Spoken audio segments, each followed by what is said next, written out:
Millions of dollars in investments are propelling dozens of towns, villages, and cities across upstate New York. Whitehall isn't feeling it. The upstate New York town, known as the birthplace of the U.S. Navy, is nestled in the foothills of the Adirondack Mountains near the South Bay of Lake Champlain.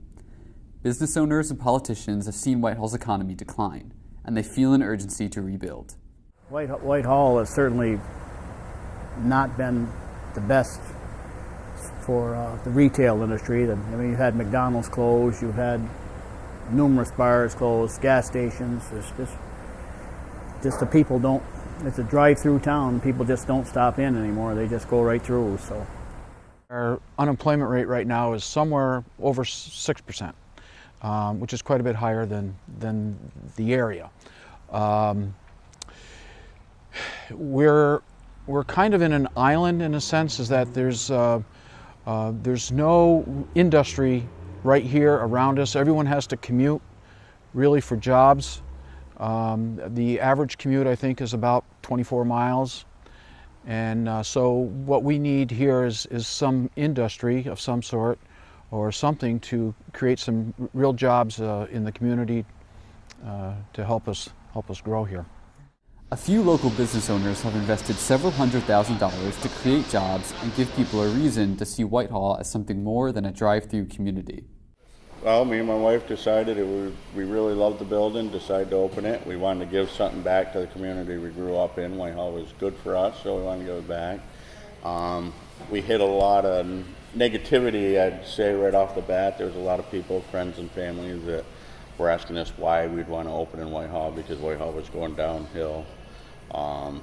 But I figured that if no one tries anything new or tries stuff, it's just going to keep going downhill. So we decided to give it a try.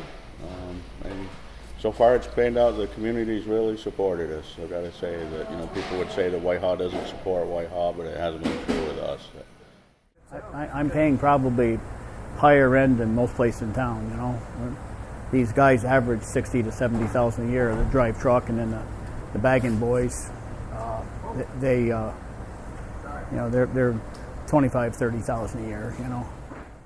Yeah, we've increased 10 to 20% each year since we opened in 3 years of people coming in, and now we're drawing people that come in regularly from Saratoga, Middlebury, Rutland, past Ticonderoga. So we're starting to draw from a greater area. The mayor is determined to convince more business owners to take a chance on Whitehall. To make that happen, he plans to rewrite zoning laws and increase the capacity of Whitehall's sewer and water systems. He says the community needs a vision for what it wants to become. We also noticed that trying to get someone to invest in Whitehall is difficult if the community doesn't have any plan of their own where they want to be in 15, 20 years. So we find it urgent, or we need to have a comprehensive plan that we can share with investors, so they know where we are headed and what we want to be in the future, and in order to get those folks to invest in our community.